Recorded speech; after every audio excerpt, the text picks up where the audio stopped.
Hey guys, welcome to Jurassic Unicast. I'm James. And later on, we're going to be joined with other members of the Jurassic Park community.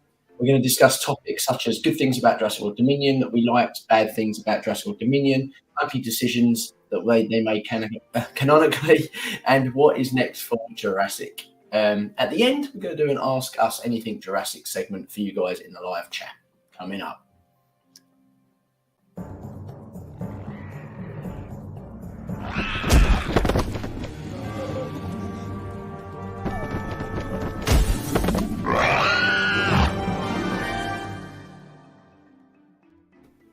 Hello, how's it going? Not too bad. You all right? Yeah, quite good actually. Good. It's been a while since we've done one of these, that's for sure. Yep. Welcome to everybody in the chat that is joining. So, boys, we are joined by Matt, Sam, Steve, and something else that shouldn't be written there. You changed. But yes, hopefully that will be deleted very quickly. Anyway, welcome to everybody in the chat. So we're going to be talking about all these things that, as you can see on screen.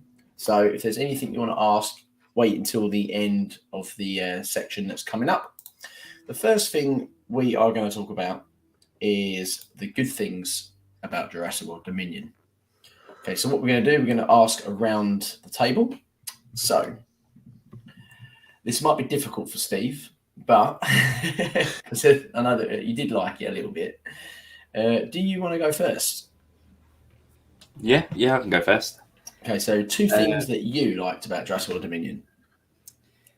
I really liked the Giganotosaurus a lot. Like the whole design of it, I thought was really, really good. It was nothing like what we've ever seen before in like designs of dinosaurs. No. And compared to what we've seen in the likes of any other games, like Ark, even Jurassic World Evolution, like none of those designs were anything like what we saw in the film. And I really did like that. Another thing, the mortar scene, the whole like middle act of being in Malta from start to finish, definitely 100% my most favourite part. Yep, I think they're quite good points. Matt? I think for the first time in this trilogy, I appreciated that the dinosaurs, they felt more like animals for the most part. I know a few scenes here and there, they were still like moving monsters, but I think overall they felt more like animals. And I think that went a long way with me. I think the other thing I like most about the film, I think the original cast, Eddie, Grant, Malcolm, I think they, for me, carried a lot of this film because I'm so over the Owen Grady, Claire saga now. You know, it was nice to see the original trio back. So I think those two, for me, really made me enjoy this film. Yeah, that's a good point, actually. For me, I'm like, that's probably one of the strengths, I think, of the film. Ironically, I think Sam's going to have a different opinion on that. Chris? I think one of my favourite introductions to the film was the Theory. I think it was such a well done dinosaur, even in like the sculpt of the digital model.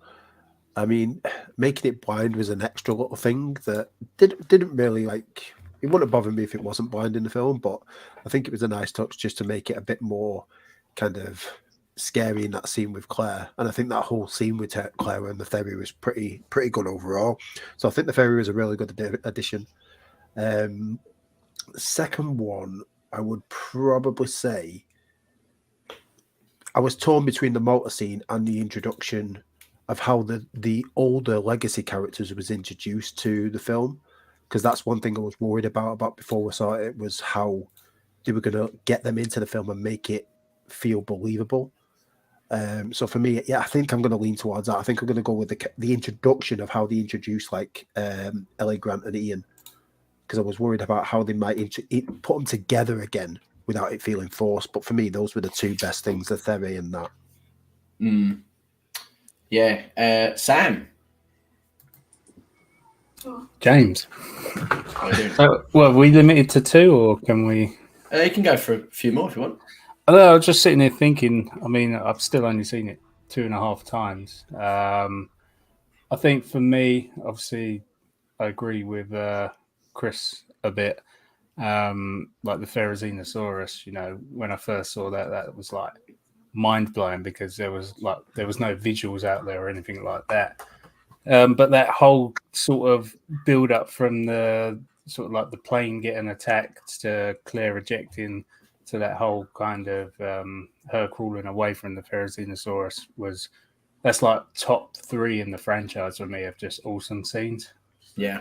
That I think also I like, this is controversial to someone else's opinion. I like Owen, Claire's, and Maisie's like the end of their arc in this as well. I think they're the most human characters in this film. And I just like the way that they played out as opposed to how they were in the first 2, which, they weren't bad, but, I felt they were like highly relatable in this, which is an unpopular opinion amongst a lot of the fan base. And last, but I'd say I think is like Wu's redemption, that whole thing. Mm-hmm. So, like they're the things I like most about this. Okay. Zul, welcome, mate. How's it going? Well, I'm doing fine. Come in at the right time. You're up next. Oh yeah. I was like off for a while, but so 3 Jurassic World Dominion thing that I like. Yeah. Anything could be anything up. Could be viral market, anything like that, really.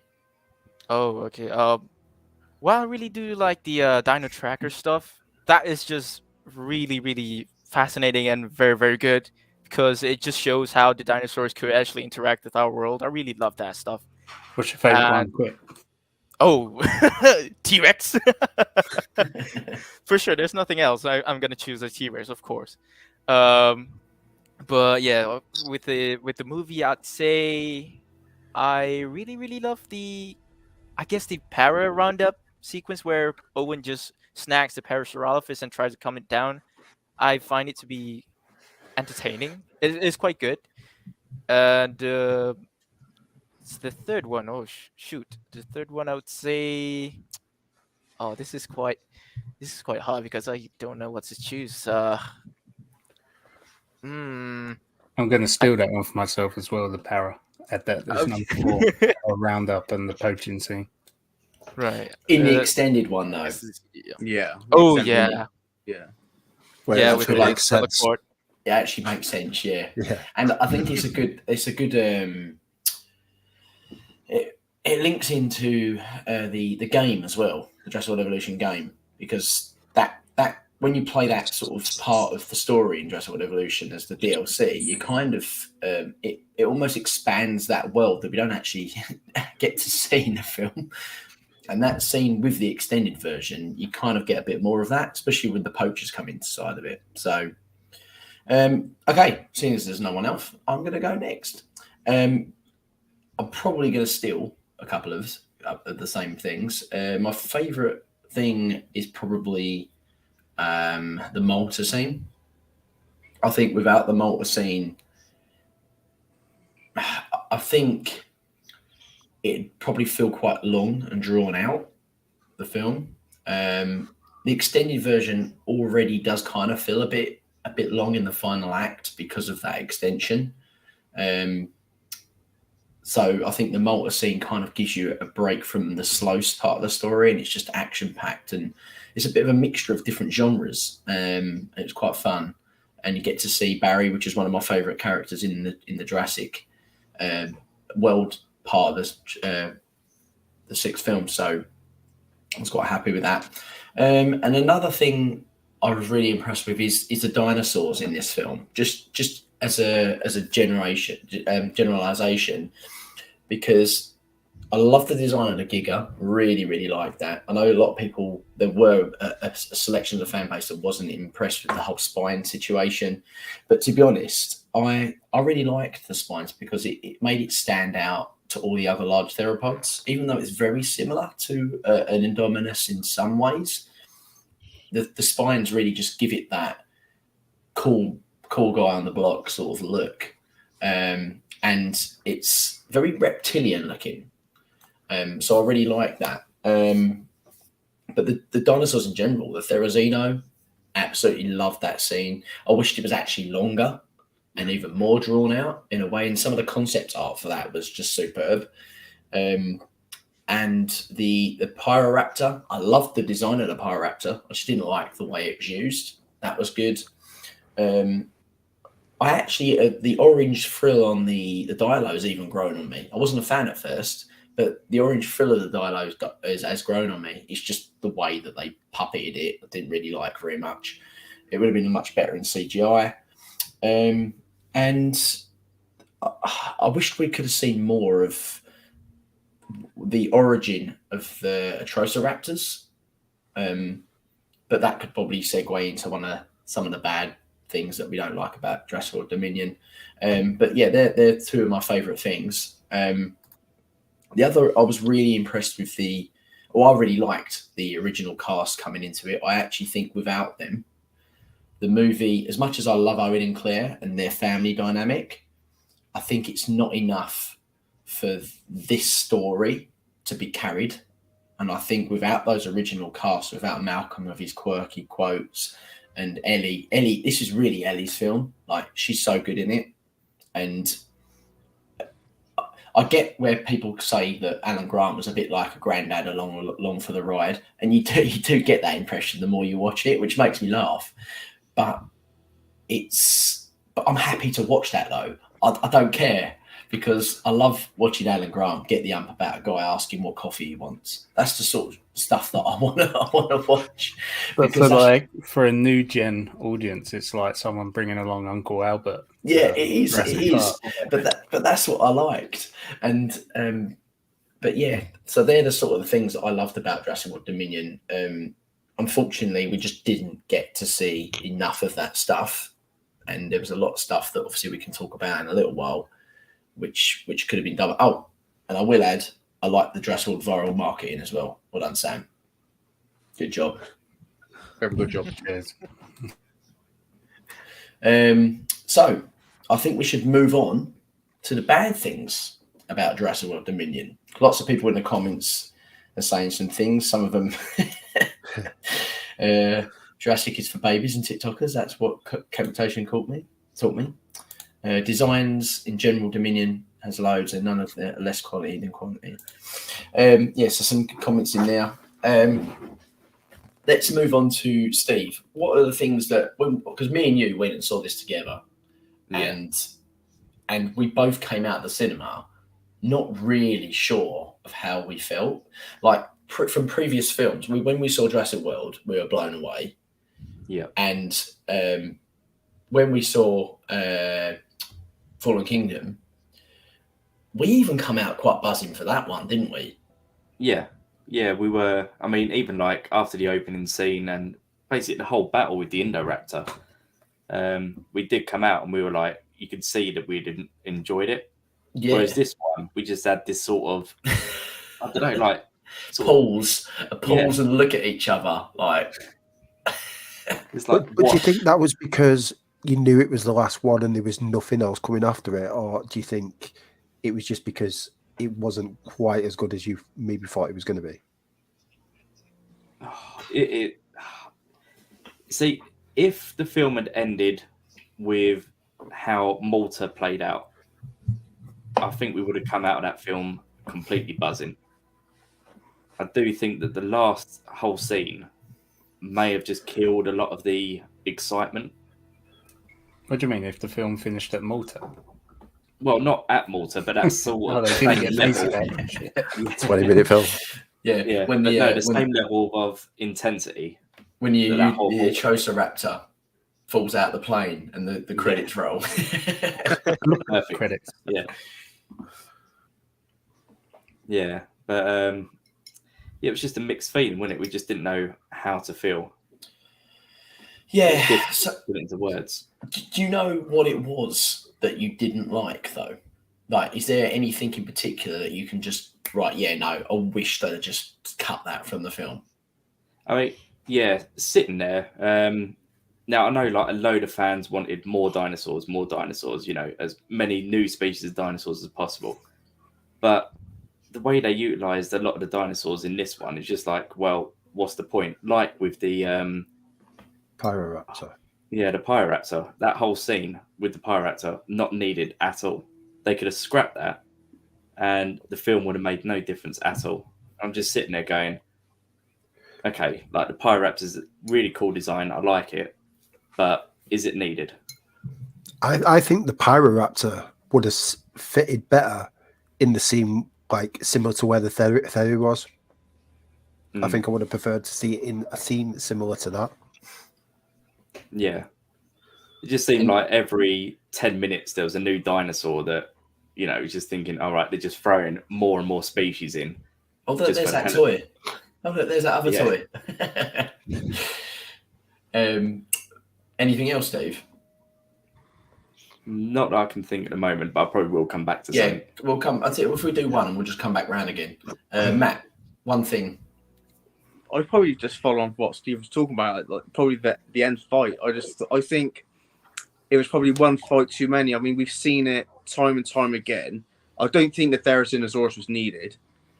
Again, Rexy had to be beaten up, again. It just, it's just too much, and I think what did it for me more than anything else was the whole Rexy Therizinosaurus almost tag teaming, and it was just like it's too on the nose, and it was like it just took me out of it completely, to be honest. It's great because all these two things are things I don't like. I gave her. Chris, do you know what?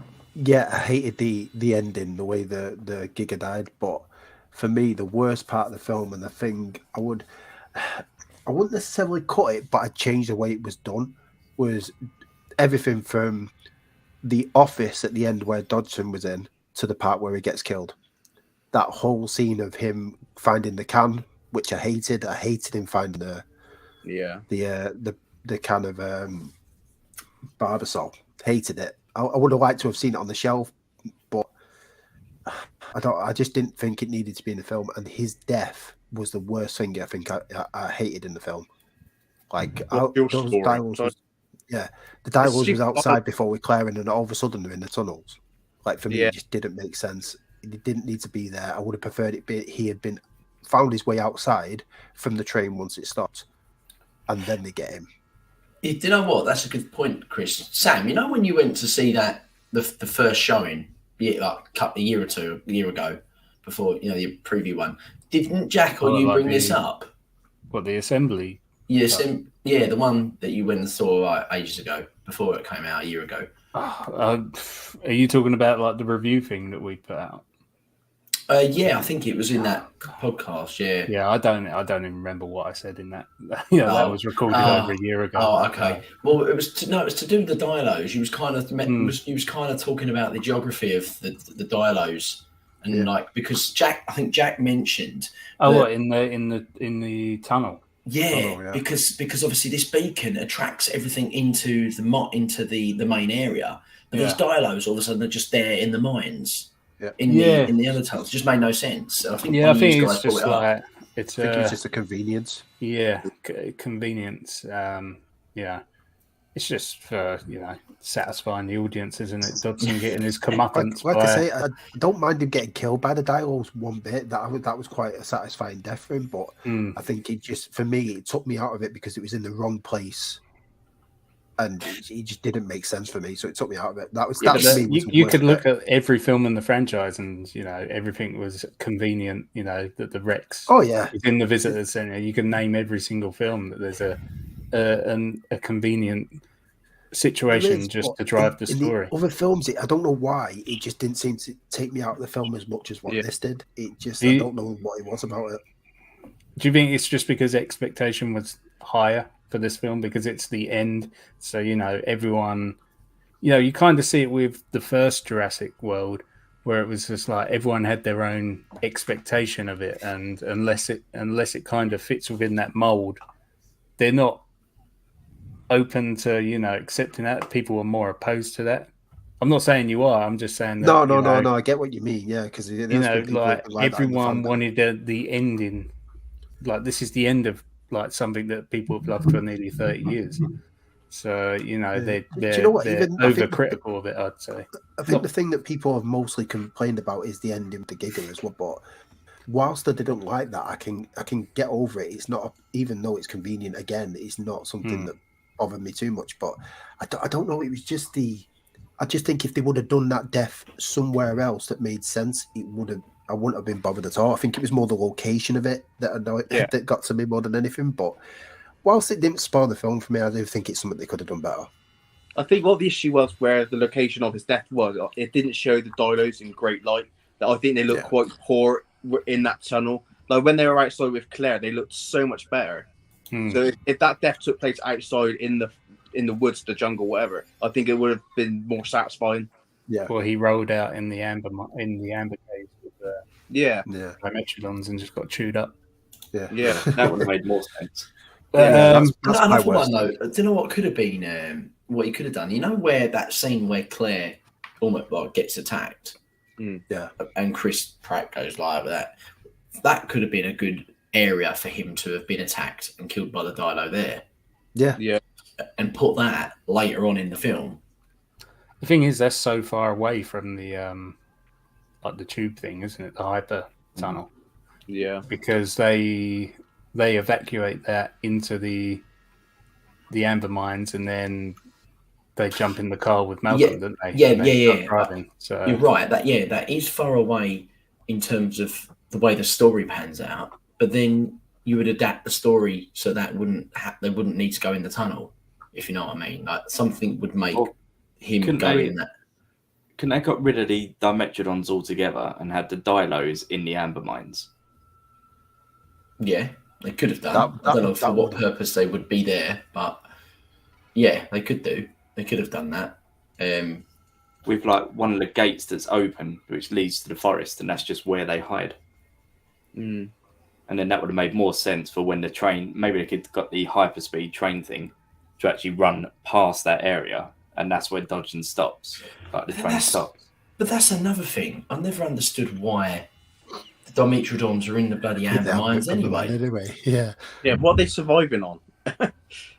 With all the gates locked. They're eating rocks.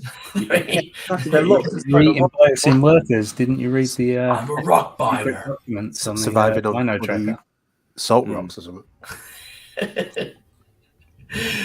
Mate, who's next? I've lost me. Whose Sam. point was it? Sam, go on him. I don't know. Bad things. It must have been like, considering like what you guys knew before going into it canonically and stuff, because of what you had to do with viral marketing. When you watched the film, apart from the initial, I remember you saying about the animatronics before they sort of touched them up, they looked a bit poo. Was there anything else that you was just like, they need to change that because that's not good? There was a couple of notes that we gave to Colin that were, one of them, and I think a lot of people said that is the what was her name? Is it? It completely slipped my mind now. The bad girl in Malta. Yeah, Santos. Sonia or Sonia. Yeah. Yeah, when that kind of that gunfight opens fire, she just casually walks off like to the right, and there's like bullets like pew pew like ricocheting right near her head, and she's just Mario invincibility on. Yeah, and I think I mean obviously time isn't my best friend in terms of memory. I don't know if in the cut now that they've sped that up or like he's trimmed it down, because a lot of the scenes from that cut we see were very like rough around the edges, like they needed 10 seconds chipped off either side and things like that. But that was one of the things that I put down as kind of like a bit of a criticism, and that's about it. I really need to watch it again, to be honest. I need to watch the extended cut. I still haven't watched it. You know, Have you not? So much Nah. better. I said I've only watched it 2.5 times. I Ah. think Jack said it's pretty much thereabouts for what we watched, like a year and a half ago now. It probably is, to be fair. Yeah, because I watched that, then I watched the theatrical cut of the premiere and I fell asleep. And then I took my kids to see it when I got home. And that's the only 3 times or 2.5 times I've watched it. So that's what I mean. We like lived and breathed this for like a year, year. It 6 can be months too to a much, year. can't So it? I was just like, I watched the film and I was like, oh, cool. But I do want to watch the extended cut. I just haven't got 3 hours free at the moment to watch it. So Fair enough. Zul or Zully. Just shortening up. But I think, okay, for me, I think it's the duration of the movie. I think it's too short. Too because- short. I mean, it's my opinion. I think it's too short. If you think about the conclusion of the Jurassic movie, especially when you see the movie that they don't really have much dinosaur sequences, especially for the beginning of the film where you would show the mainland sort of the dinosaurs. Because in the last years, I think I talked to Clayton and we spoke, and then we were kind of assumed that maybe they would show dinosaur aftermaths, where the brachiosaurus could destroy a couple of residents of houses or anything like that, showing the calamities to what the dinosaurs could do, right, to the mainland. And I think putting those things inside would basically pander a bit to the fans that really didn't like it, because I think I've heard multiple fans that didn't like Dominion saying that there's not much dinosaur sequences, right? They said that, oh, you know what, Jurassic World Dominion is all about dinosaurs. Where are the dinosaurs? Of course they're there, but they're not much because we focus a little bit more on the locusts. So having a little bit more runtime could possibly focus more on the dinosaurs and also the locust plot, because for me the locust plot is fine to me. I don't find it to be a problem, but some people do find it to be a problem because they kind of replace the dinosaurs. And other than that, animatronics. There's not much I could say. It is quite 50-50 with me, because in the behind the scenes stuff where we see the animatronics, they look really good. They're operating really well. The eyes kind of go inside the skulls, and it was so realistic. It's like the crocodile thing where they shot of their eyelids, and then the eyes go inside the eye holes a little bit, right? So that looks quite cool. But the puppeteering in the movie that we saw is a little bit janky. It's like it's like the Giganotosaurus scene where the CGI Giganotosaurus looks flawed. It moves fluidly. It moves good, but when you see the animatronic, it just kind of stands right there like a. it just doesn't move too well. I don't know. It's just, and of course Sam's probably gonna be like, but people want animatronics. Yeah, that's true. But Yeah, yeah. they ask, they get. I mean, I would say the only place I noticed the jankiness a lot on the Giga was when it stuck its head through the glass pane after Owen and it Right, moves its head to yeah. the side. You do see a bit of the jankiness there. Overall, it's not something I really noticed immensely, but I did notice it there. Yeah, I think the other ones is probably the Dilophosaurus. Like James said, it's got to be like changed to CGI. If I'm gonna be honest, it's good to see the Dilophosaurus again in animatronic form, and especially when Colin said that they want to pay respect towards what Jurassic Park did, basically by having an animatronic Dilophosaurus. At this point, I think it's fine if they cover it up with some CG or something to make it look a little bit fluid. I think Do you they know- lightened that scene up because I remember it being really dark in that first cut, and it was really eerie. And I remember watching because I was awake for that part. And when I took the kids to see it, I was like, "This is very light." They're very they'd really brightened it up. And I think maybe there was a few complaints that it's too dark and maybe too scary. But there was no kind of concern with the animatronic on that first viewing.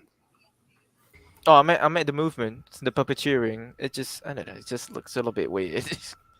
Yeah. But for me, I'd say the things that I dislike about the Minion is I can't now unsee the conga line going around the car of the cast members. Dun, dun, dun, dun, dun, dun, with the Giga. I can't unsee that now, thanks to our wonderful Jurassic Park chat on the WhatsApp group. However, it's not the worst thing in the entire world. I actually want to go back just quickly to another good point that I did like. I liked the inclusion of the locusts. I thought that was interesting and very Michael Crichton. However, I think they focused on it far too much, and that's going to head straight into one of the bad things I don't like about Dominion. It's because it was focused far too much. I think we didn't quite get what dinosaurs in our world is about. I was expecting the Jurassic World viral marketing in movie form. Yeah, I'm agreeing with you there. And I want to see more Battle of Big Rocks. I want to see, and if it means that's what we're going to get going forward, you know, some more incidents like short movies, then okay, fair enough. I would accept Dominion for being what it is because some other really cool stuff's coming that what we really wanted in movie form. But there's no guarantee that that's going to happen. So that's the unknown is a little bit worrying for me. Another thing that I wasn't really particularly impressed with was the Pyroraptor scene in general. I thought I loved the animation about I love the animation of the Pyroraptor in the water. I thought they'd done a good job with the CG and stuff like that. It was more of the fact that the whole scene, the fact that Chris Pratt and Kayla just dived into the freezing water. They didn't even come out freezing. Like now, surely, like I'm not an actor, so and I use my common sense to say I would say surely they would have said, Colin, shouldn't we come out a little bit like, you know, we've just had a plane Jittering crash, or shaking. for sakes. We've just gone through a life-changing moment that we nearly died with. Surely we should be a little bit more like at least shivering a bit, walking across the ice. They come out they're not even wet. They're dry. And the most fearing thing about that whole scene should have been falling through the ice and getting hypothermia and dying within 10 minutes. So they survived the plane crash anyway. Yeah, despite surviving the plane crash. So when they're all in the biosim facility at the end, they're like, "We got to get out of here. We got to sort this thing out." Where's Owen? Oh, he died. What I'm saying, And they came back Paul Kirby style. I was like, I'm not dying. So them like obviously coming out of the plane alive, which is fine because it is the hero of the film. So it's a little bit. Oh my god, please. Of course, but you let it go because we know they're not going to kill off Chris Pratt, right? Not at this point in the film, anyway. So him going across the ice is fine, but they should have take the Pyroraptor away. Don't need it. Yeah, falling through the ice is a big enough action fear scene enough on its own. Have them running away from the ice, just escaping it before the ice cracks between their feet. Boom, there we go. Next scene. The other thing I didn't really like about it was I'm not a huge fan of Alan and Ellie getting back together. I like the fact that Alan Grant is a bit of a bachelor all on his own. That's what I like about him about Jurassic Park 3. I like the fact that he's not a bachelor. He's in his tent playing Sudoku. But I just like the fact that no, same old me. I'm just me. You know, he gets on with it. It's just how he is. He's a granddad, but not really having any kids. So I don't know. I think it was more of a people pleaser, that one, and it felt a little bit like off. Oh yeah, please don't make him kiss right now. Please don't do it.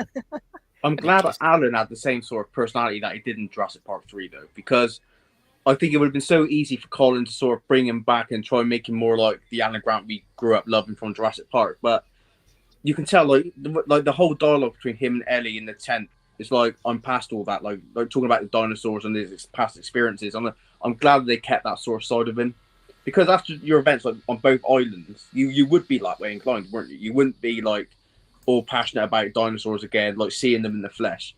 He's happy Yeah. to do the same thing.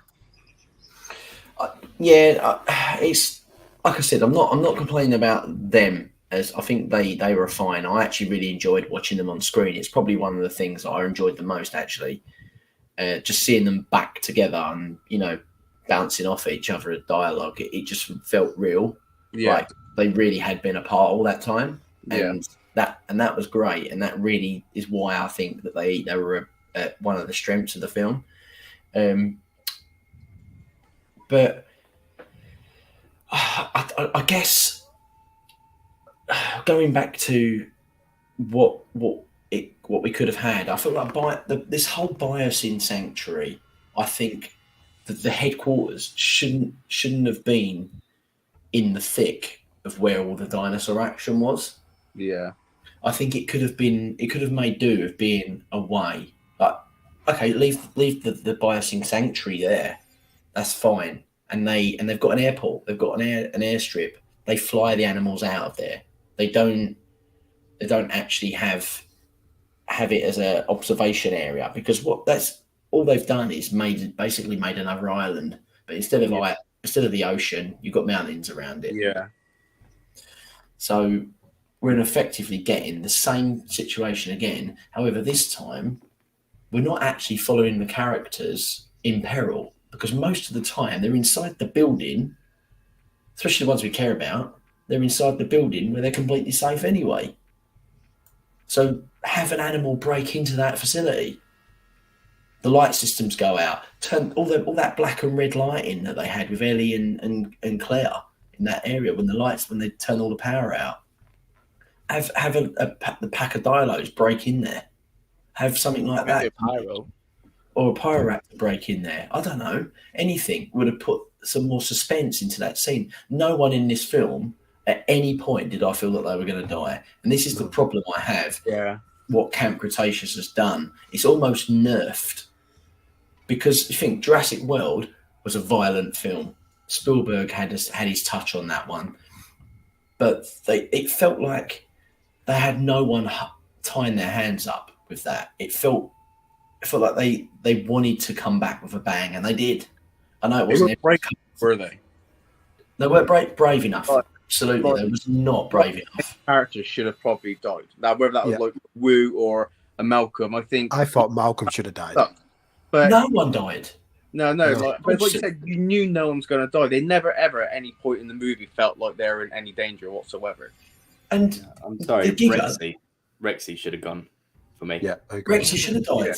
Yeah. Rexy should have died, and not through some stupid fight, but through old age Injuries, or injuries from a fight, which is fine. I'm happy with that. There was There was a millisecond when Malcolm was face to face with a Giga, like waving the Lucas. flaming leaves about, where I was like, "Oh, he's gonna get it," because you know there was no like visual and all of that or anything. Didn't know what was going to happen. Obviously, like when it come out in the cinema, there was like trailers and all of that where you'd seen bits where you knew he would be in the film later on. But exactly there was a millisecond where I was like, "Oh my god, they're going to kill him!" And I was excited. Sacrificed himself Yeah. for the story and the other characters. He should have been sacrificed. Absolutely. And Sam, thinking about that, it's almost like a full circle for his character as well, because he did the same thing with the Rex, didn't he? And he survived that. And this is his like real hero for everybody. Exactly, 100%. And I wasn't disappointed they didn't kill him, because I was like, I would have been not glad, but it would have been cool that if he did get It would have been. But then I was it would have happy been that cool, he didn't. So it was like a double-edged. It would have been so positive much more sword impactful if if he did, though. it just gets like violently chomped up on screen, obliterated. But the thing is, heading back to the way Jurassic World was, like, obviously that was very violent, and then you go on to Dominion, Fallen Kingdom, which there wasn't as many deaths, but the Indoraptor's behaviour and the way the film was shot was very like horror-esque, and it was violent. Like Even Blue was like best. pretty violent in that film as well. Absolutely. She crushes the guy, like the guy's head, the one that you missed off of your list. Even though the mercenaries in Lockwood Manor in the lab, and yeah. actually just like tears into them. So, Yeah, exactly. And this one, it just seemed like the Giga. I think all it killed was it ate one of the flaming Locusts. Yeah. locusts. And the last thing I'm going to mention is the fight scene at the end. Like when I remember, Matt, you saw the leaked footage of it, didn't you? Yeah. Well, that's my own fault. I watched. It was on YouTube the night before I went to watch it, and I seen it, and I was just shaking my head at it because it's just how it happened. It's just, yeah. So I went into the cinema knowing what was going to happen at the end. So I didn't want to believe it.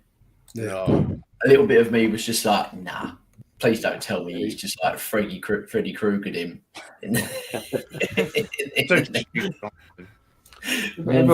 Everyone's been calling for dangerous herbivores, and they got one. So Yeah, but not tactical. Yeah. No, convenience. do you know what? Though? Convenience, yeah. I'm all for a herbivore killing a carnivore, right? That's fine.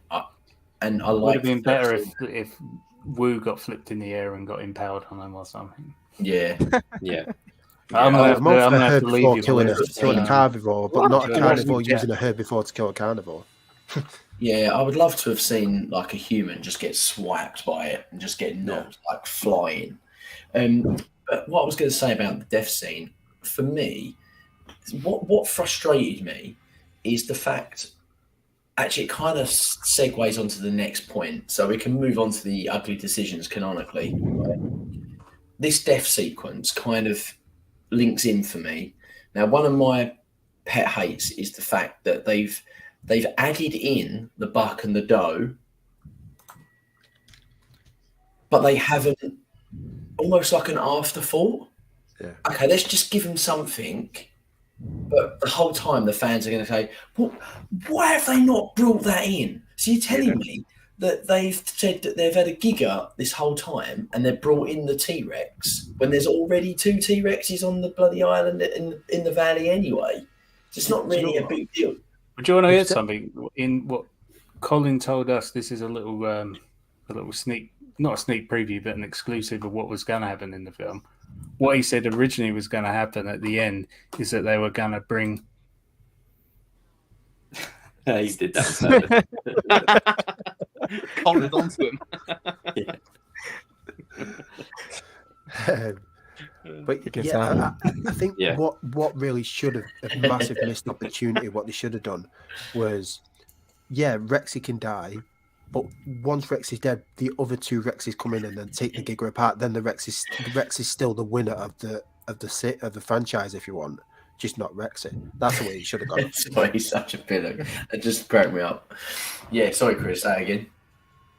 I said, like, obviously the Rex has always been the forefront of all these films as the big bad or the big good, so to speak, in each film. And what they should have done at the end of Dominion was, have the ferry kill Rexy, no problem. But then the other 2 Rexes come in and kill the Giga.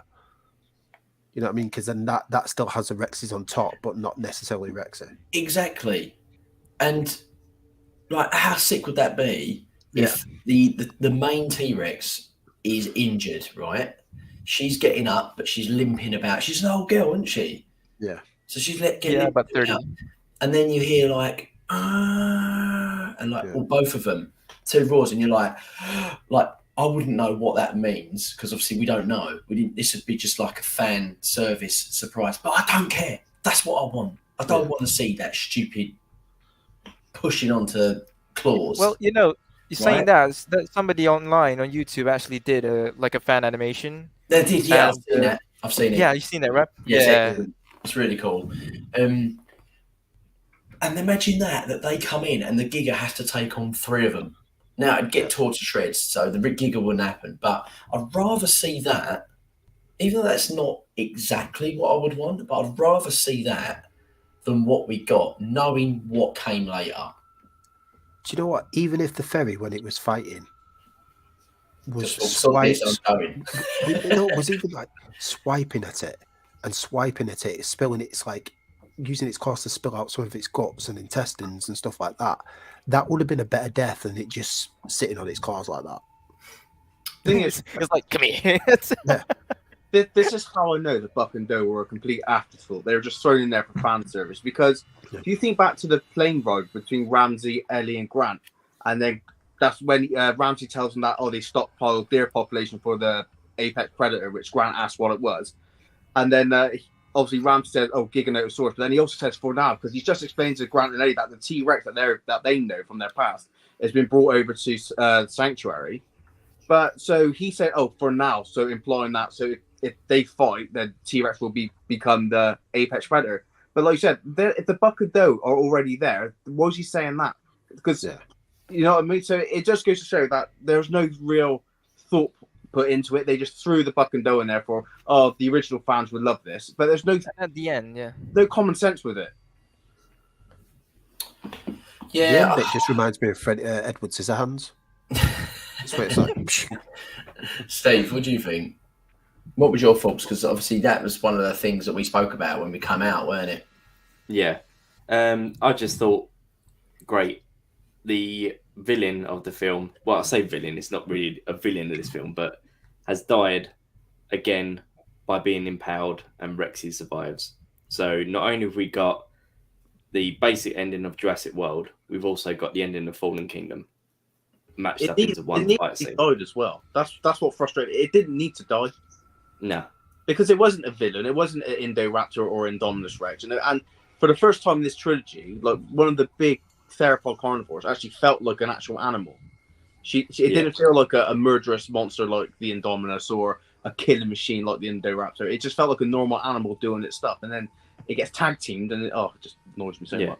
Actually, going back to that's another thing that I liked was like you said, the behaviour of the Giga in that scene where they're fighting over, like the Rex has got the deer. Rex? Yeah, the deer. Yeah. And then the Giga comes along and they just have that little altercation. He goes, "No, this is not worth the fight," and that shows like it brings more realism into it. Yeah, but it also like the thing is with that that's 100% right, and I completely agree with that. But then they didn't bounce off of that, because that would have been that's real animal behaviour showing apex, you know. Yeah. And they tried to do it later on in the film, but it just I don't know. I just don't think it. And why didn't the Theory then go and attack the Rex after? Yeah. Why did they raw celebrate? Yeah. It was just like the Blue and Indominus scene. It's just a mutual thing, but you know what? I've had enough. I'm done. But that's being said, why make this is another thing that's contradictive, right? The Therizino, right, is supposed to be blind, which is what made that whole scene with Claire really cool, because it used the sonar and the clicks, and it had that really cool eye. Now, I love that decision. That canonically decisionally, I thought that was great, right? But then surely that should limit its ability to fight.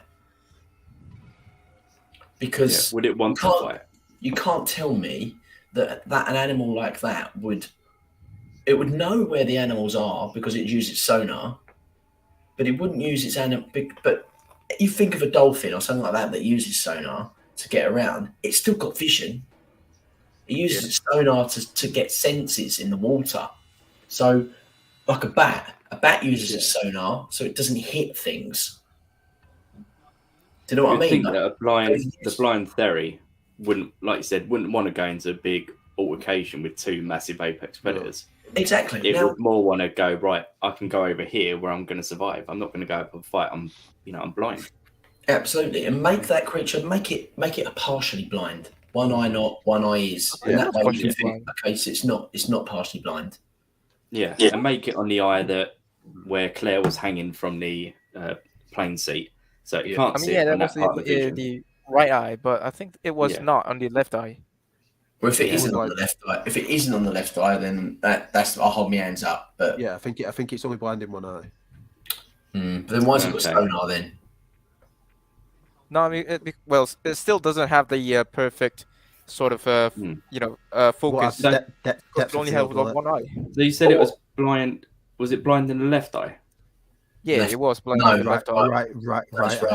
Yeah, right. I was about to say because Claire was obviously hanging from the right eye. Yeah. Yeah. And that would have been equipped. But even so, I mean, again, that just contradicts the whole point of Bison, because Ramsey explains to Eddie and Sattler in the actual building that, we brought back dinosaurs in their purest form, like complete genomes, no sort of splicing. And we all know that a dinosaur or a Therizinosaurus never used echolocation, get sonar to get around. So again, it's this is my issue with this trilogy. They throw stuff in there to look cool, but there's no inconsistent thought behind it. It's like, we throw it in there because it looks good on the big screen and people find it great.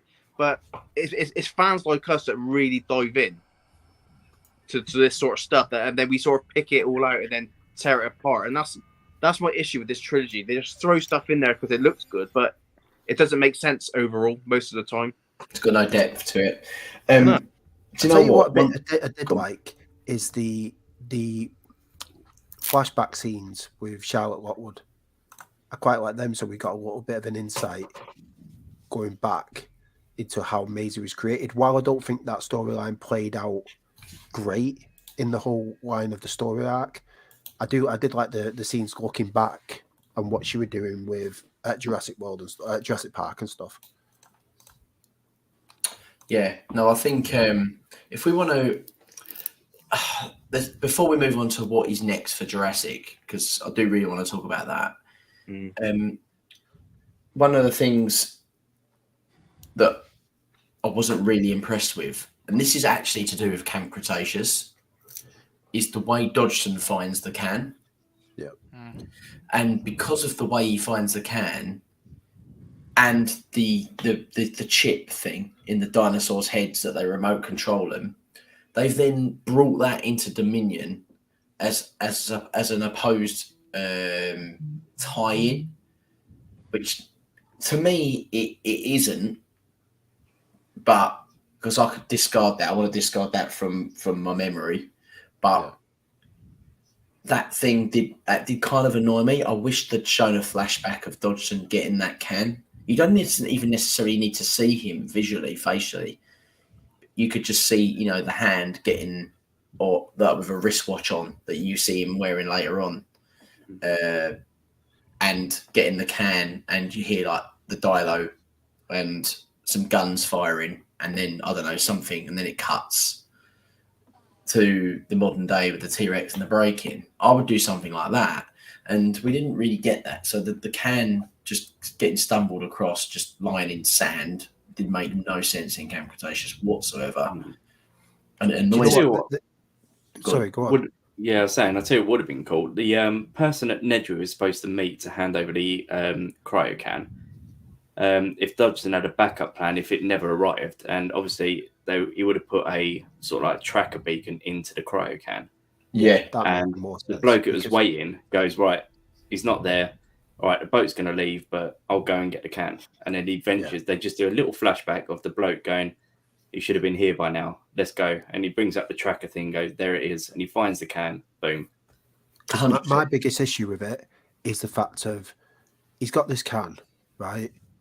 Like you say, unless there was a tracker in it, how on earth is he ever finding that on an island that big? Whether he knew the route that Dodgson was going to take, Nedry was going to take, which he probably didn't. You know what I mean? Even if he did know the route he was taking, the chance of him finding that can are next to nothing. I know. And the tracking beacon would have been the perfect thing. Yeah. Do you know what I think would have been cool? Go ahead, Matt. Go on, Dom. Well, I was going to say that actually happened in Jurassic Park, the game, because they got their character Nima, and I don't remember the guy's name, but they were tracking around for the canister. And I think that guy actually had like it was like a freaking device that beeps, and Yoda? That's where they. What? Oh yeah, Yoda. Yoda. Yeah. The Yoda. That's his name, isn't it? The bald one, Yoda. Yeah. Just imagine Dodgson walking about Jurassic Park with a metal detector.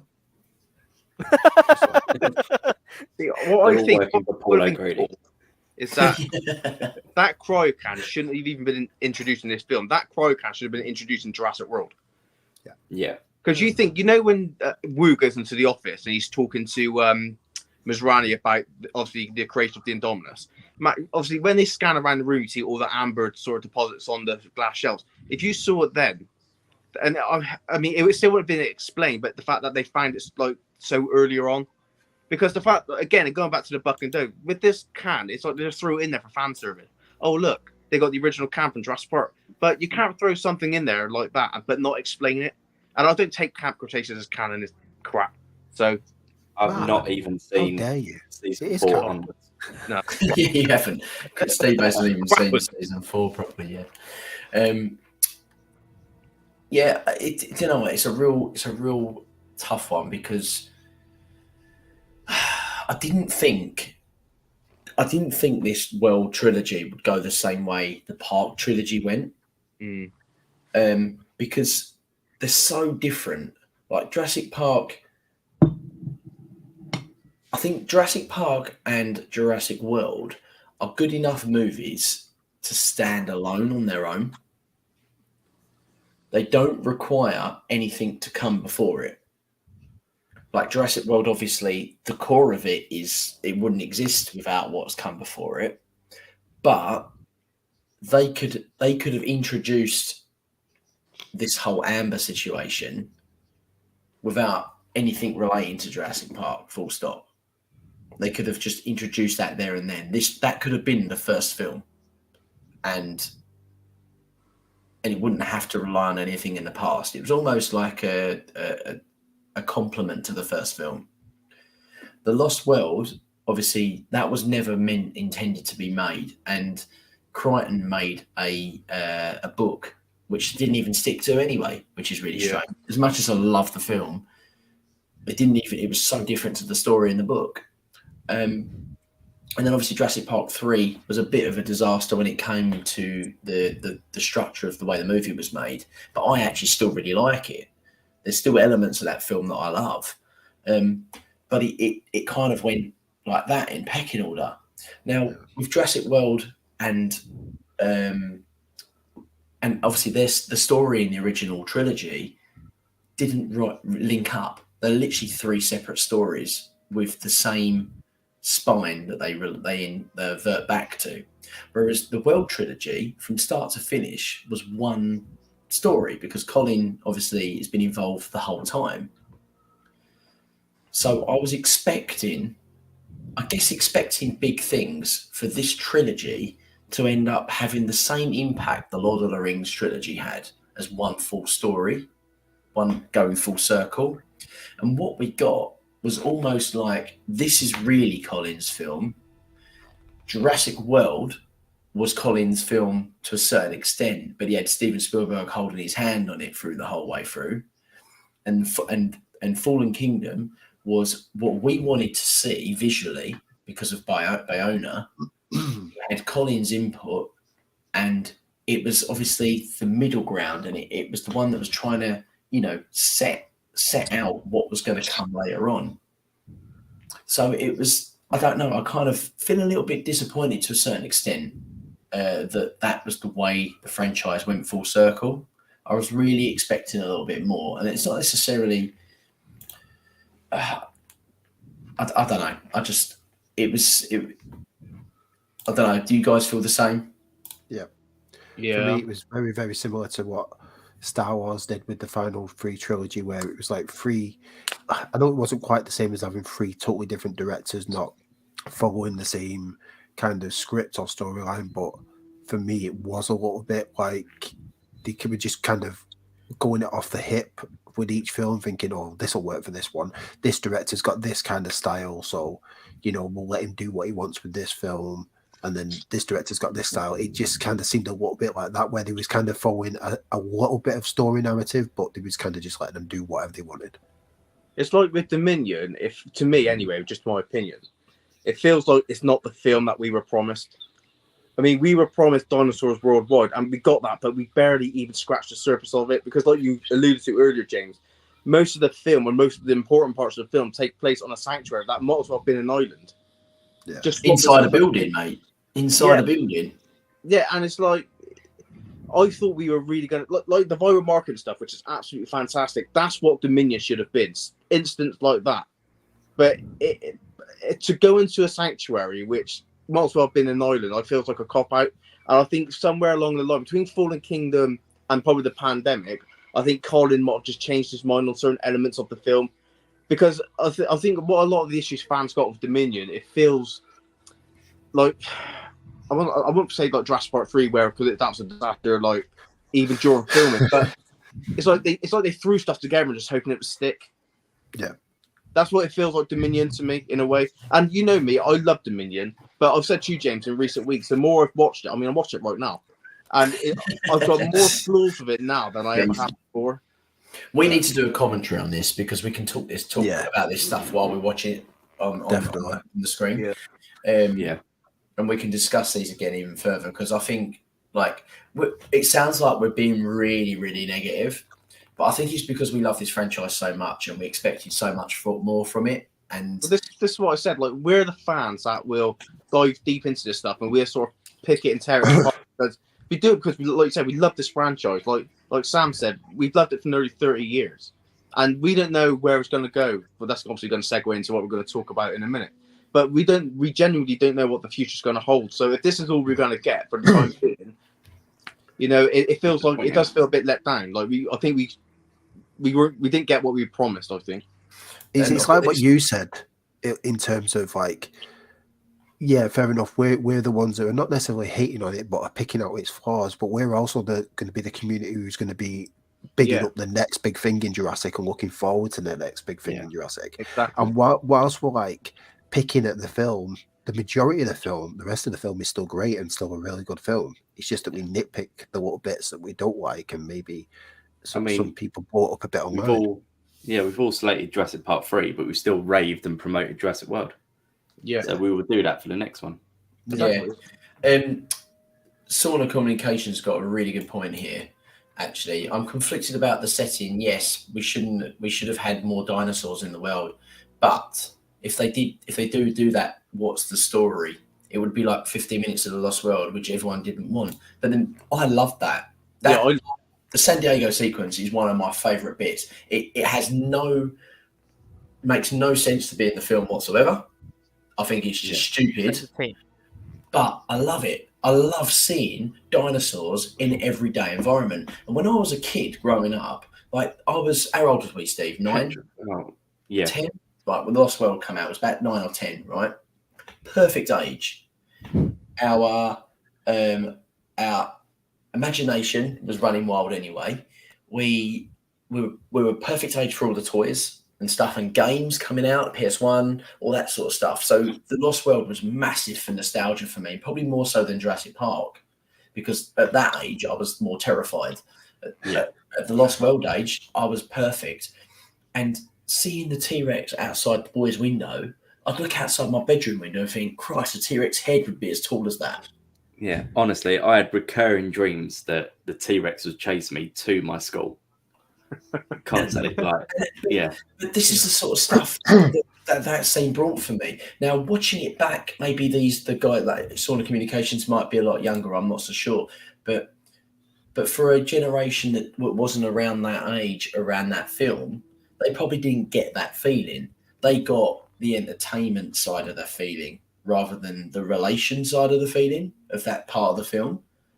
So for me, I would love to see more dinosaurs around, like walking my dog out at night. Yeah, I know I'm fine, but imagine walking your dog out in the middle of the night and then you hear some bins fall over and it's a Pyroraptor or Baryonyx knocking some bins over, or even some Dilos.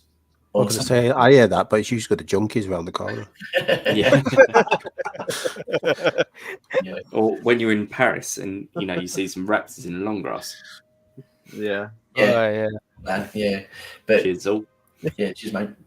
But I don't know. There's just things like that. I just think I think this film missed a massive trick with, and I don't think what's frustrating. Yeah, it's the immersive. We're never going to get that back, are we? And we can only hope, if they're going to go forward with this franchise, that we get more Battle at Big Rock style intenseness, stakes. Yeah. Because these characters were new and we didn't know any of them. we didn't have that care, but That's the thing, isn't it? Like, we don't care about these. Well, like you said about your my generation, because we're only like 5 years between us. But we grew up on that original trilogy. Now, like someone on communications, like I said, might be younger, so they care more about the Owen Grady's and the Claire Dearns, but we cared about the original trio. And like we said earlier, if this original trio wasn't in this film, my God, this film would suck. Yeah, it really would. And again, it was a nostalgia thing for me because when the first JP came out, I was about the same age as what you was, James, when the Lost World came out. So I was about 10 or 11 when the first JP came out. And for me, that, as much as I love the Lost World, and I would probably still say the Lost World is probably one of my second favorite, maybe apart from the first one. But for me, I still get big callbacks, and I love the new cast coming in. But yeah, for me, I think it was a little bit of a miss. Yeah, I think it's a good way to segue on to what's next for Jurassic, really. So, let's go round the corner, round a circle. What do you think is going to happen next, Steve? What I think or what I want? Both. Say both. Yeah. So what I think is going to happen is they're probably going to bring out maybe a standalone film, not necessarily another full trilogy. Like I just don't think I'm not going to say it didn't work because Jurassic World, the actual trilogy, has brought in probably just about shy of $4 billion. Yeah. So it has worked. It is a successful franchise, but I think Universal are going to say we're going to have a standalone film and see where it goes from there. Maybe leave it open-ended and not confirm to a full trilogy. Either that or a higher budget TV show. Yeah. Yeah. High budget TV. Yeah. I think that's the way they're going to go. Personally. Yeah. Something like full budget, like Game of Thrones, Walking Dead, sort of. Mandalorian, that kind of thing. Yeah. Because it's short, they could do, anywhere from 30 minutes to 45 minutes, an hour episodes. Yeah. Get a full story what they want and carry on this sort of change of what they need, which I think is more successful now is what Star Wars are doing. Yeah. Yeah. I think we're going to get a feature-length Camp Cretaceous. Don't. No, You left him saying that.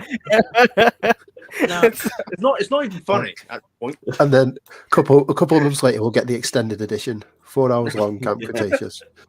No. Don't do it to me.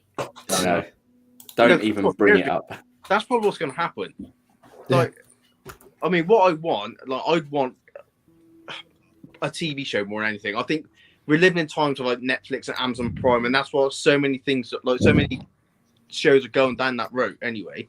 That's what I think I'd love to see that. But I think what we will get, unfortunately, for the foreseeable, is bloody poxy kids shows. Like Camp Cretaceous and animated stuff like that. And it's just, it don't do nothing for me. Bring back Terra Nova. Oh, what's the show that was? That was decent actually. But imagine Terra Nova with the Jurassic badge associated to it. Yeah. And the Do money. you know what? I think Steven would Spielberg do that. I think Steven Spielberg was part of the creation of that show. Yeah. He was a producer. And Jack Horn was the consultant. He was the one that decided that he made the what are they called? The slashers. Slashes. Yeah. They were pretty cool animals, actually, to be fair. They were made up, but they were pretty cool. So, Matt, what's next for you? Well, like I said, what I want is I'd want TV shows. I think realistically that's where it should go. But like Steve said, I think we will get a standalone movie.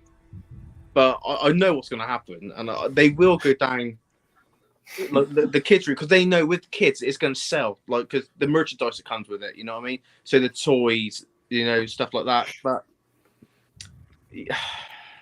I think it needs a break. I think it needs a good 5, 6, maybe 7 year break before anything. Just give us all time to sort of breathe because we've had 3 films in 7 years. You know, I think it needs time to sort of just take a seat back and sort of trying to figure out where it's going to go. Because if we rush into another movie or whatever, It's going to be Marvel. the quality's not going to be there. No, just want to say hello to Mike because Mike's joined. Hopefully you're well, mate. Yeah, I've sent you the stream link if you wanted to join us. By the way, if at any point before we wrap up, probably wrapping up very soon. Chris, what I really want is, like I said before, a high budget like TV show, like on the premise of like Game of Thrones, that kind of thing.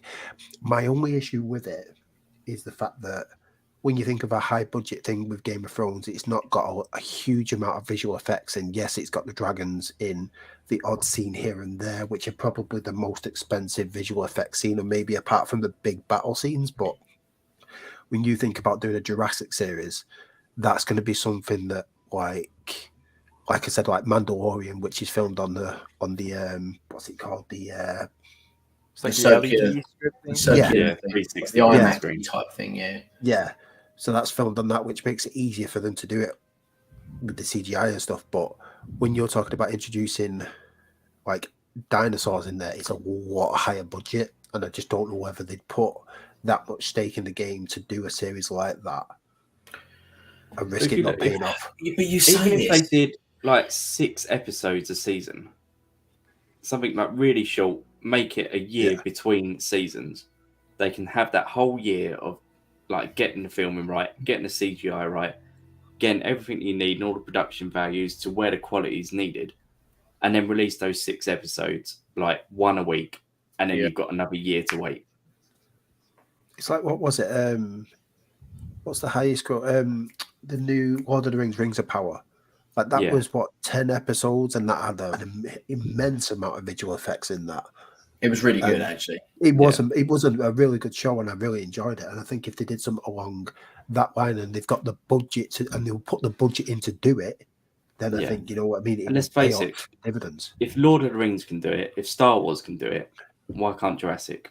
Yeah. Yeah, and the thing is, we've seen how good even Manuel was with the viral marketing stuff, and how good the visual effects are on that one. You know, so it can be done, but it's just whether they, they want to Prove it. to do it, and they want to. But Universal just doesn't have any confidence in the franchise. Now, this film still made $1 billion, and Matt actually has just pointed that out on the chat. It's a good average amount of money per movie, but it is very, very, very slowly starting to get to the point where it's becoming exhausting. That's Now, great. we love dinosaurs and we love this franchise, but they've got to be very, very careful. And I think that they're going to carry the films going forward with Kayla and maybe Ramsey. And I don't know whether I care enough. Like, I will watch it, of course, because if it's got the Jurassic Park IP, I'm going to want to watch it. Yeah. But I don't know what they're going to do to make me go, oh my God, I can't wait for that film. And the reason Jurassic World had that is because we were desperate to have another Jurassic Park film after Jurassic Park 3. And at 2008, I think Spielberg had this conversation on a panel with Kathleen Kennedy, and they said they're not going to do one. And if they did, it might be in the next sort of 3 years or so. But we don't know whether it's going to happen, because at that point, we don't know who the producers were going to be and stuff like that. And obviously this was around the same time that Sam Winston had died and Michael Crichton had died, and they just don't know. I don't think they was going to continue it. And then when we heard that this unknown director was going to take Jurassic World, at that point, I didn't care who was directing Jurassic World. Yeah. I was just blown away the fact that, oh my God, they're going to make happening. another. It's happening. It is happening. I've waited 14 years for something to happen. And it did. and that wow factor, which I'm going to get the same with Avatar. I know I'm a fan, but I've been waiting 10 years for a sequel, so I can't wait. Even if it's not the greatest one, I don't care. I'm still can't wait for the sequel. I've been waiting for it for 10 years, so I don't care. And this is and that's the thing with this going forward. I don't know whether I care enough about Kayla and Ramsey so soon after Dominion. But do you know what? I don't want a film like I don't want another film in the next 7 years, right? No. Well, if you offer me a TV show and say that's coming at the end of 2025 or 2026, I'm like, okay, Yeah, because it's not a big film that I've got to like hype myself up for. It's something that I know I can watch at home, and it's just something I can look forward to without having to dig too much into it. And it's just going to be a TV show that I can enjoy and binge with like an hour, and I can, if I don't like it, I don't have to watch it. You know what I mean? But I feel with the films, I have to watch them. I can discard the TV shows if I don't like them, like Camp Cretaceous. But yeah. What about you, Zol? Well, I'd say like all you guys said, a TV show would be great, and I don't know, I just think it could be like a continuous series, or it could be like an anthology where it would just focus on one situation to another, and maybe after that they could just collide it with each other. I don't know. I just find it to be a little bit more exciting if they focus on various situations, like this one situation where they got the T-Rex or they got attacked by Carnotaurus in the second episode. I find it to be a little bit more interesting and entertaining.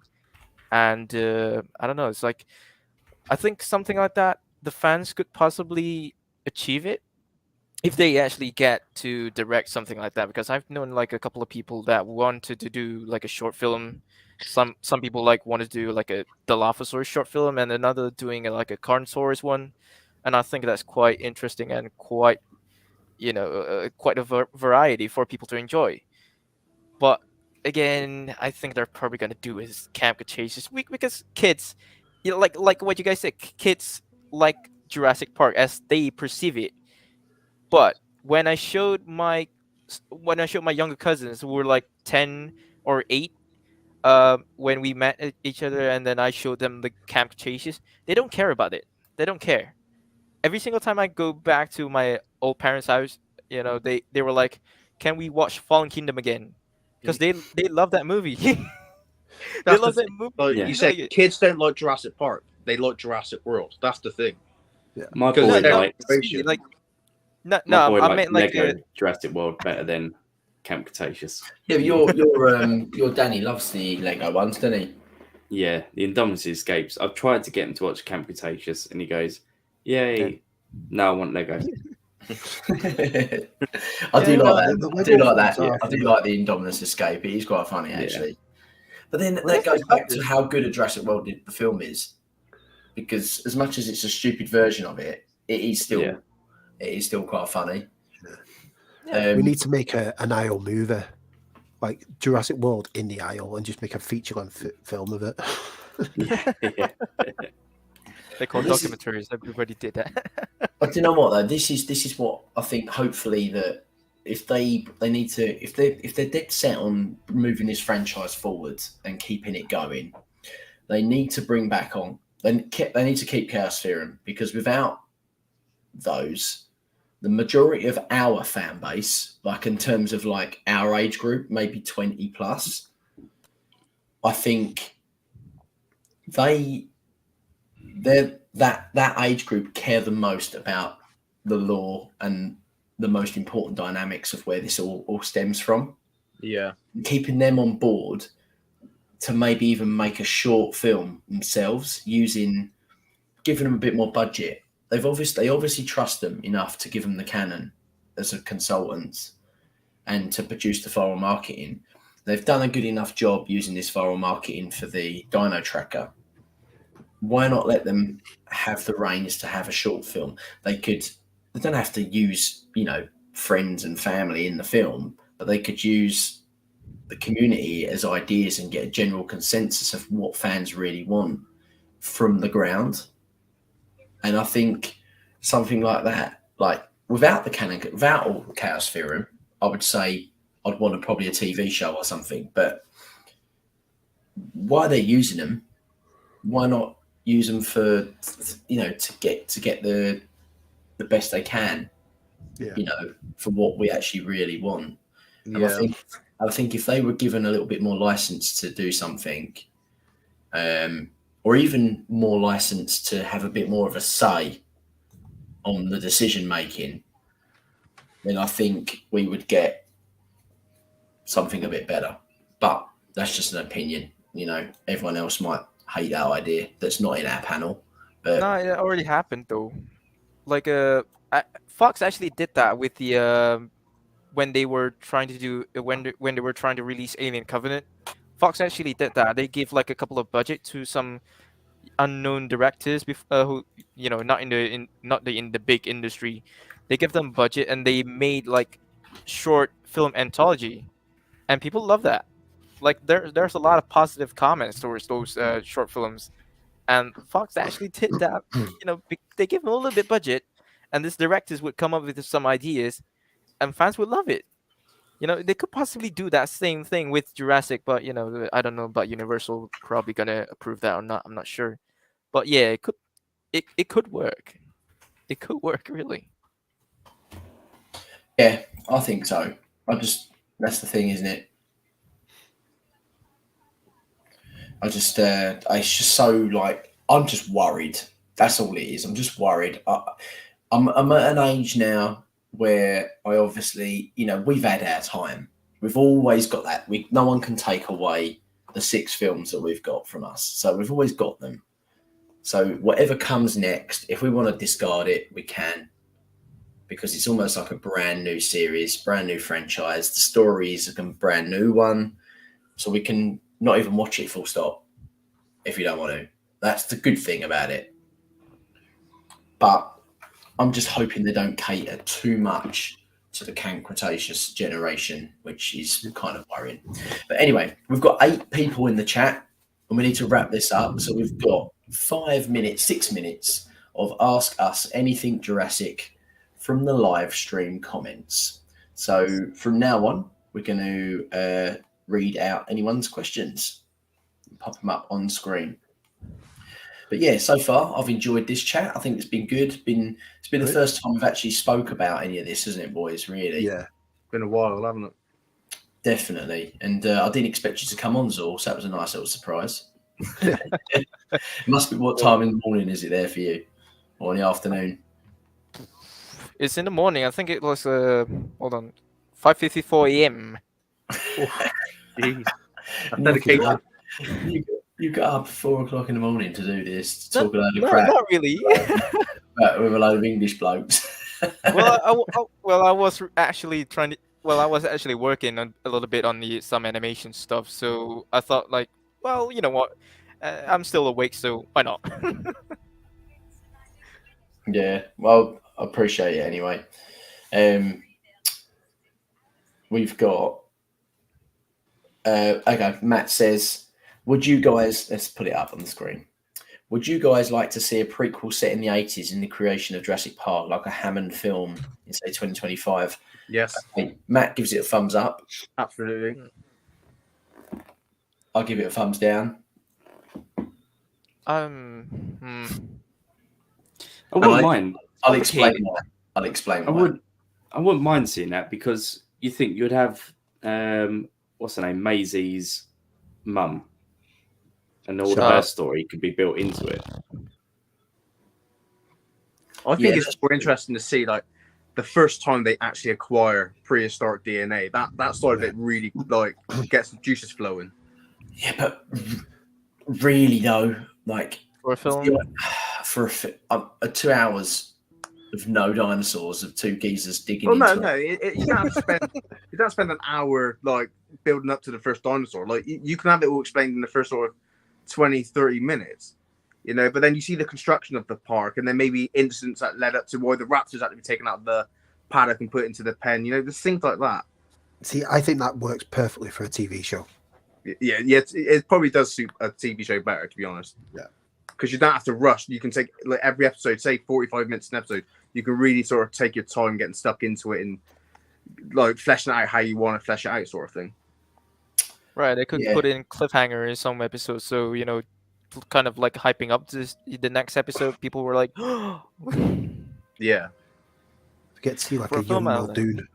See, for me, I wouldn't like it purely because there's no Richard Attenborough. So Mm. they're not going to be able to make it work. I don't mind them using Richard Attenborough as like a digital form for a small amount of time, as in, like a cut scene of something like they have done in other movies. But the thing is, I know they've got the technology now, like they did with Luke Skywalker in Star Wars. I just don't know. Like when I hear Richard That's right. Attenborough, anytime I hear any game Richard Attenborough impressions, it just makes my blood boil so Feels much. so much better. Only because of this. I'm not saying mine's flawless and perfect, because it isn't. There is. I always have to work on it, but I just think they're not gonna do it what I want to see. There's going to be some bloke like Jude Law that's come in pretending to be Dumbledore, which looks nothing like Dumbledore, and it's just going to piss me off. And that's purely the only reason I wouldn't want that. Story-wise, I like the idea of knowing Hammond's creation behind Jurassic Park in the 80s. If they're going to do anything like that, I would like it to come from Lockwood's perspective, and Hammond appear in it, Maisie appear in it, Charlotte appear in it, because without Richard Attenborough, it's not going to be the same. He's too integral to the storyline for him to be left out of too much of it. Yeah, that's the issue.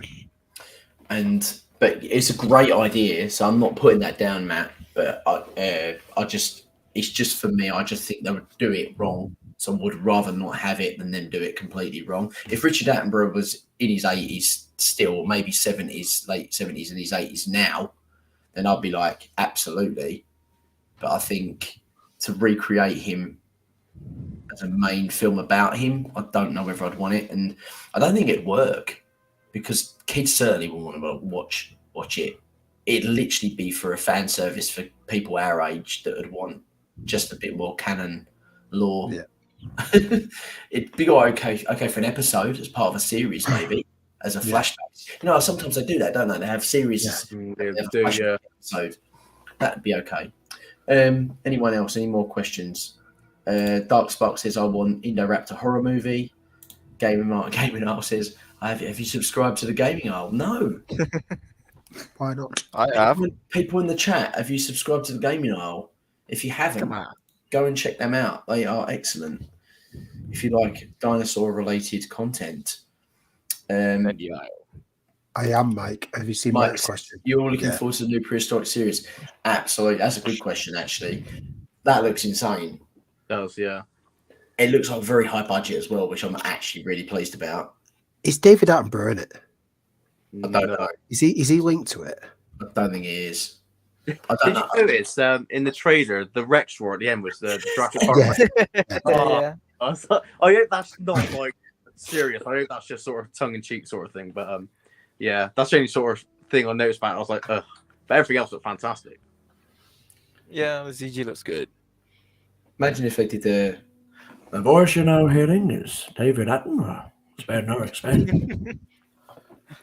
Here we are in the late Cretaceous period. But then we were saying before about a TV show where it might go over budget. When you think about it, that show is going to be a lot. Although it's going to have normal, take present day animals in it, it's going to have a lot of CG stuff in it from the dinosaur perspective. So, which is maybe only going to be 1 or 2 episodes, but I bet it still cost them a bit to do that.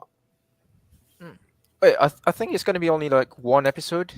Yeah, because there was like one that shows a prehistoric life or something. yeah. The others There's gonna like be one the doing the ocean. oceans and stuff in there. Yeah.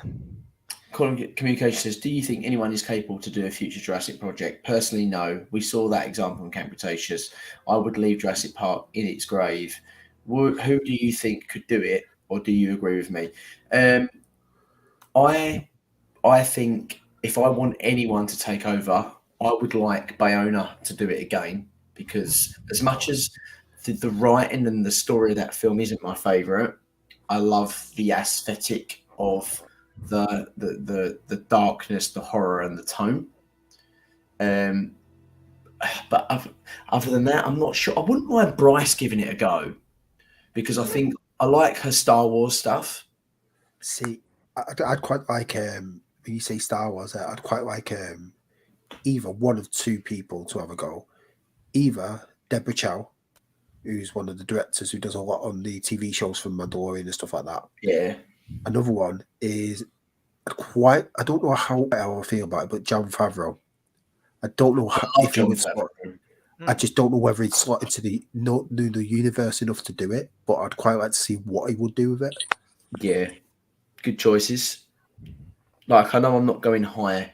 The reason I'm not going high is because I don't think this is something that Cameron would touch. I don't think this is something that like Del Toro or any of these other ones would touch.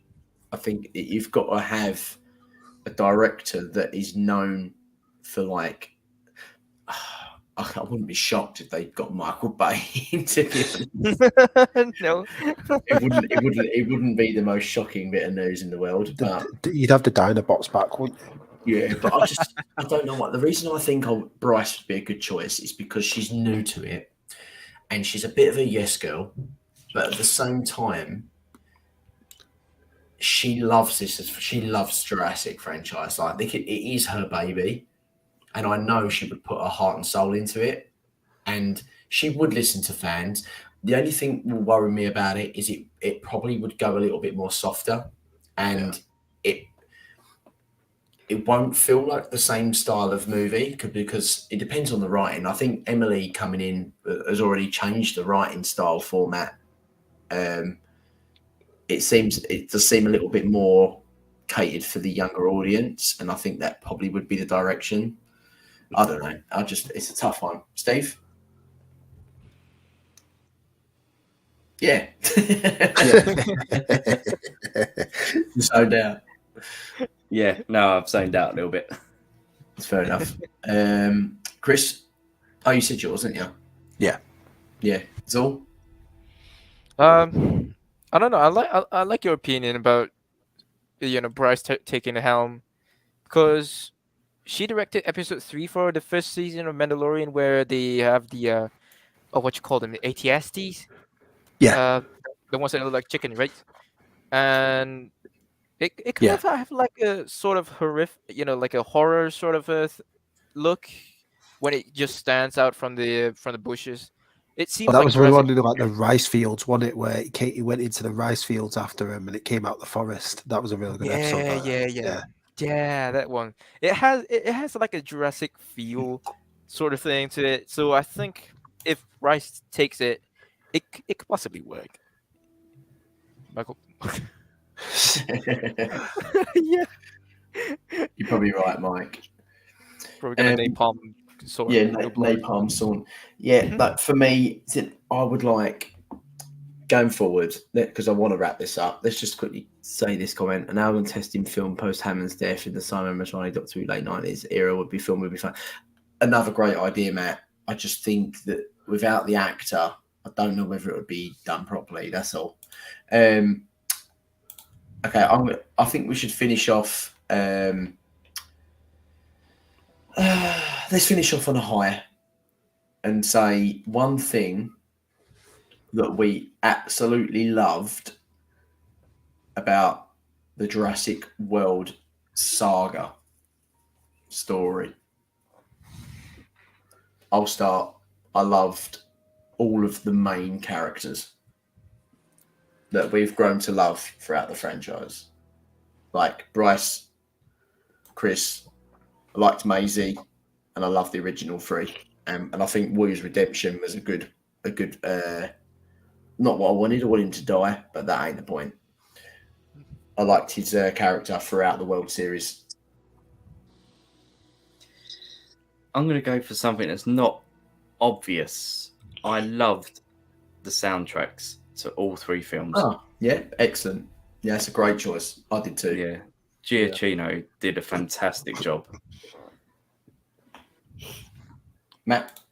Mine's gonna be a bit different. I think what I'll take away from the Jurassic World trilogy is the fact that it just brought dinosaurs back into the sort of the media again. It just made everyone aware that dinosaurs were still cool, and that dinosaurs put bums in seats. Basically, it just made everyone aware that dinosaurs are back and they're here to stay. So.